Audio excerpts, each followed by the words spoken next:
Sering banget ketika selesai nonton anime, kita malah jadi salpok sama band yang ngisi soundtrack di anime itu. Itulah yang terjadi ke banyak orang ketika nonton Kimi no Na wa. Orang-orang awalnya cuma datang buat lihat cerita cinta antara Mitsuha dan Taki. Tapi pulangnya malah keasikan nih, muter lagu-lagunya Radwimps, bahkan sampai berhari-hari. Dan dari situ, nama Radwimps mulai meledak ke seluruh dunia. Tapi pertanyaannya sekarang, apakah Radwimps benar-benar terkenal karena anime, atau justru anime itu menjadi lebih spesial karena iringan musik dari mereka? Karena faktanya, sebelum dunia mengenal mereka lewat Kimi no Na wa, Radwimps sebenarnya udah jadi salah satu band rock paling unik di Jepang.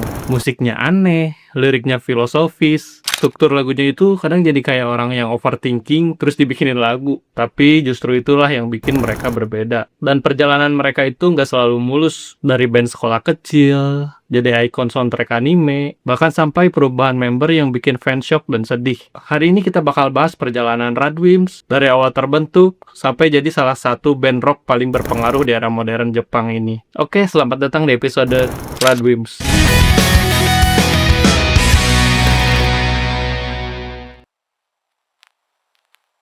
Awal tahun 2000-an sebenarnya skena rock Jepang itu lagi naik-naiknya. Band-band seperti Asian Kung Fu Generation, Bump of Chicken, sampai LA Garden mulai naik kala itu. Musik rock anak muda Jepang saat itu lagi berkembang pesat-pesatnya. Dan di tengah era itu, lahirlah Radwimps. Band ini terbentuk sekitar tahun 2001 saat para membernya masih SMA. Formasi yang paling terkenal itu terdiri dari Yujiro Noda, Akira Kuwahara, Yusuke Takeda, dan Satoshi Yamaguchi. Dan sejak awal mereka ini bukan band yang terdengar normal. Nama Radwimps sendiri bahkan sudah terdengar aneh. Dari kata rad yang berarti keren, sedangkan wim-nya berarti lemah atau pengecut. Jadi kayak gabungan dua sisi manusia, kuat dan rapuh. Dan kalau kalian udah lama denger lagunya Radwimps, kalian pasti sadar kalau filosofi itu hampir ada di setiap karya-karya mereka. Musiknya itu bisa terdengar megah banget, tapi liriknya rapuh. Kadang terdengar marah, tapi sebenarnya kesepian. Dan semua itu datang dari satu orang, yaitu Yujiro Noda.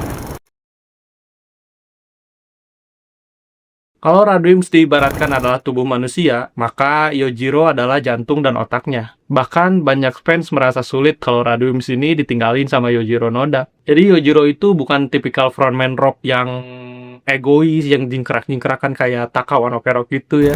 Dia justru terkenal introvert, aneh, kadang seperti terlalu banyak berpikir, dan itu semua masuk ke lagu-lagunya. Waktu kecil, dia sempat tinggal di luar Jepang, makanya kemampuan bahasa Inggrisnya itu cukup lancar. Dan itu berpengaruh banget ke cara dia menulis lagu. Makanya kalian sering nemu lirik campur Jepang dan Inggris di lagu-lagunya Radwimps. Jadi itu tuh bukan karena ingin keren-kerenan ya liriknya dicampur-campur. Jadi Yujiro pernah bilang, kalau ada emosi tertentu yang lebih mudah disampaikan lewat bahasa tertentu. Dan itu kerasa banget. Kadang satu kalimat bahasa Inggris di lagu mereka itu tuh kerasa personal banget ya.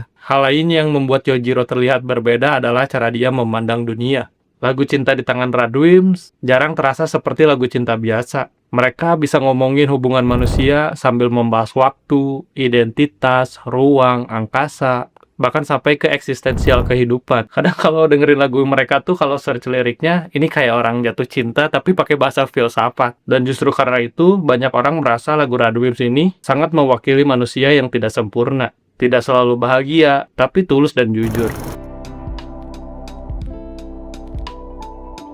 Di era awal mereka, Radwimps ini bukan band yang mudah diterima. Karena musik mereka awal-awal itu, ya lumayan absurd ya. Kadang rock, kadang jazz, kadang ngepunk, bahkan kadang orkestral juga ya. Kadang di satu lagu itu bisa berubah genre sebelum di chorus kedua. Dan anehnya, itu tetap works untuk mereka. Band lain mungkin mencoba bikin lagu yang aman biar cepat populer. Tapi Radwimps justru terdengar seperti band yang membuat musik yang mau-maunya mereka aja gitu. Mereka sering main di live house kecil. Penontonnya juga belum banyak kala itu. Tapi perlahan mereka mulai punya fanbase loyal. Karena orang-orang yang suka Radwimps, biasanya mereka merasa nggak ada band lain yang terdengar seperti ini. Dan salah satu hal yang bikin mereka berbeda adalah struktur lagunya. Radwimps itu nggak takut banget kalau mereka bikin lagu yang berantakan. Mereka itu berani ngubah tempo di tengah-tengah lagu, tiba-tiba langsung masuk ke bagian sunyi, dan tiba-tiba langsung meledak gitu aja masuk banyak distorsi, dan emosinya langsung keluar. Nah, makanya buat kalian yang baru denger Radwimps dari soundtrack anime, coba deh denger lagu-lagu Radwimps yang lain. Asli mereka beda banget. Radwimps yang ngisi soundtrack anime sama Radwimps yang ngeband itu asli beda banget kalau menurut gua. Nah, ini bagian yang sering bikin debat. Karena banyak orang mengenal Radwimps itu ya dari Kimi no Na wa. Jadi muncul anggapan, apakah Radwimps terkenal karena Kimi no Na wa?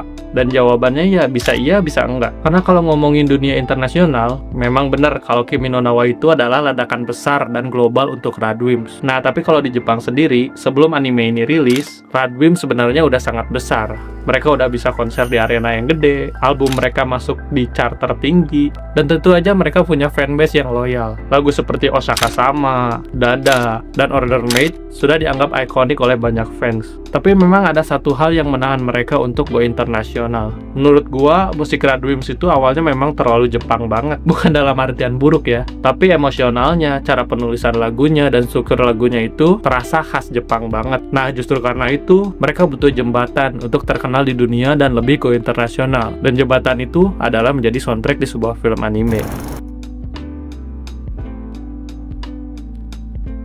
Ketika Makoto Shinkai mulai membuat Kimi no Na wa, dia sebenarnya itu nyari sesuatu yang spesifik. Bukan cuma musik yang bagus, tapi musik yang terasa muda, musik yang terasa gelisah, musik yang punya emosi campur aduk seperti masa remaja. Dan ketika Makoto Shinkai mendengar Radwimps, dia merasa menemukan itu. Shinkai kemudian menghubungi mereka untuk mengerjakan soundtrack film tersebut. Dan menariknya, awalnya Yojiro cukup kaget, karena membuat soundtrack anime secara penuh itu berbeda dengan membuat album biasa. Ya jadi Radwimps itu nggak cuma ngisi lagunya ya, dia juga ngisi kayak soundtracknya. Apa sih disebutnya ya, kayak background musiknya gitulah, kayak scoring musiknya gitu. Kata Yojiro, ini bukan cuma soal bikin lagu enak, tapi soal menerjemahkan emosi sebuah cerita ke dalam sebuah musik. Dan prosesnya ternyata sangat intens kala itu. Radwimps nggak cuma bikin lagu-lagunya, mereka juga ikut membangun keseluruhan emosi di dalam film ini. Bahkan beberapa adegan di dalam film, kabarnya ikut disesuaikan dengan musik supaya adegannya sinkron. Makanya pas denger soundtrack Kimi no Na wa itu kayaknya tuh banget sama filmnya. Apalagi yang pas meteornya meledak itu. Makanya soundtrack film Kimi no Na wa itu kerasa banget sangat menyatu dengan musiknya. Karena musik dan filmnya itu tumbuh bersama. Dan jujur aja biasanya itu jarang terjadi. Biasanya anime memakai lagu itu untuk memperkuat scene-nya. Tapi di Kimi no Na wa, kadang terasa scene-nya bergerak mengikuti alur irama musiknya Radwimps. Dan hasilnya ya seperti yang kita tahu, itu adalah absolute cinema. Sebuah ledakan global untuk animasi Jepang dan juga untuk Radwimps tentunya. Bahkan ya animenya itu udah hampir 10 tahun lalu, tapi masih banyak banget lagunya, cuplikannya muncul di FYP kita. Betul nggak? Makanya sejak itu, Radwimps jadi langganannya Makoto Shinkai nih. Dan lanjut ke film-filmnya kayak Weathering with You, sampai Suzume yang terakhir. Tahun 2016, Kimi no Na wa rilis. Dan dunia langsung jatuh cinta. Filmnya meledak, soundtracknya meledak, dan Radwimps ada di mana-mana. Gen-Gen Jensei yang menjadi anthem, dan lagu Sparkle seperti terdengar nostalgia yang bahkan belum pernah kita alami. Dan lagu Nande Monaya, jujur aja lagu itu enak banget buat ngelamun sambil menatap langit. Banyak orang yang awalnya mendengarkan Radwimps karena anime, tapi akhirnya stay karena Radwimps itu sendiri. Dan dari sinilah mereka benar-benar menjadi band global. Mereka mulai terkenal di luar Jepang, tur internasional, bahkan tahun 2023 kemarin datang ke Jakarta ya. Dan kolaborasi mereka yang terus berlanjut dengan Makoto Shinkai. Dan yang menarik, setelah sukses besar sekalipun, Radwimps tidak benar-benar berubah menjadi band mainstream. Mereka tetap aneh, tetap emosional, dan tetap menjadi Radwimps. Tapi seperti banyak band yang berjalan puluhan tahun, perjalanan Radwimps juga mulai berubah. Salah satu pukulan terbesar datang dari kondisi Satoshi Yamaguchi. Dia mengalami vokal dystonia, kondisi yang mempengaruhi kemampuan bermain drumnya. Buat seorang drummer itu bukanlah hal yang kecil. Dan karena kondisi itu, aktivitasnya bersama band jadi terbatas dalam waktu yang cukup lama. Fans lama mulai sadar, Radwimps perlahan mulai berubah. Tapi perubahan terbesar yang bikin kita shock banget ketika Akira keluar dari band pada tahun 2025 kemarin ya. Dan yang bikin sedih itu nggak ada drama gede, nggak ada konflik publik, nggak ada pertengkaran yang heboh. Biasanya kan kalau grup band itu ada pertengkaran. Justru karena kejadiannya sangat tenang, itu malah lebih terasa menyakitkan. Karena kalian sadar kalau ini bukan soal kebencian dari Akira, tapi soal waktu yang berjalan cukup lama. Akira udah bersama Radwimps sejak muda ya. Dia ada di masa-masa ketika Radwimps masih manggung di event-event kecil. Ada sebelum dunia mengenal mereka setelah Kimi no Na wa, dan setelah puluhan tahun berjalan bersama. Akhirnya mereka harus menuju arah hidup yang berbeda. Banyak fans Jepang yang merasa keluarnya Akira seperti penanda berakhirnya era klasik Radwimps. Radwimps, karena gitar Akira adalah bagian penting dari sound lama mereka. Dan meskipun Yusuke Takeda dan Satoshi Yamaguchi masih menjadi bagian dari band, fans mulai tahu kalau sesuatu telah mulai berubah. Dan mungkin itu jadi bagian paling menyedihkan untuk band yang udah tumbuh lama. Bukan karena mereka hancur, tapi ketika mereka perlahan mulai berubah di depan mata kita. Pada akhirnya, Radwimps itu bukan sekedar cuma band anime. Mereka band yang berhasil mengubah rasa takut, kehilangan, cinta, nostalgia, bahkan overthinking menjadi sebuah musik. Dan mungkin itu adalah alasan kenapa musik mereka terasa sangat dekat bagi kebanyakan orang. Karena lagu-lagunya Radwimps seperti terdengar dibuat oleh manusia yang pernah merasa hancur, bingung, jatuh cinta, sampai kesepian. Dan mungkin itu sebabnya orang bisa terus kembali ke lagu mereka lagi dan lagi. Meskipun waktu terus berjalan, meskipun personil berubah, dan walaupun era sudah berubah, karena beberapa band memang mereka tidak hanya membuat lagu, mereka juga membuat perasaan. Dan Radwimps adalah salah satunya. Oke, itu dia video kita kali ini untuk pembahasan Radwimps. Semoga bisa diterima, dan kalau ada informasi yang meleset-meleset, boleh di komen aja ya. Oke, gue buka saweran ya, buat yang mau nyawer boleh-boleh aja. 5.000, 10.000-nya nggak buat kalian miskin. Oke, segitu dulu, gue pamit. Jangan lupa subscribe.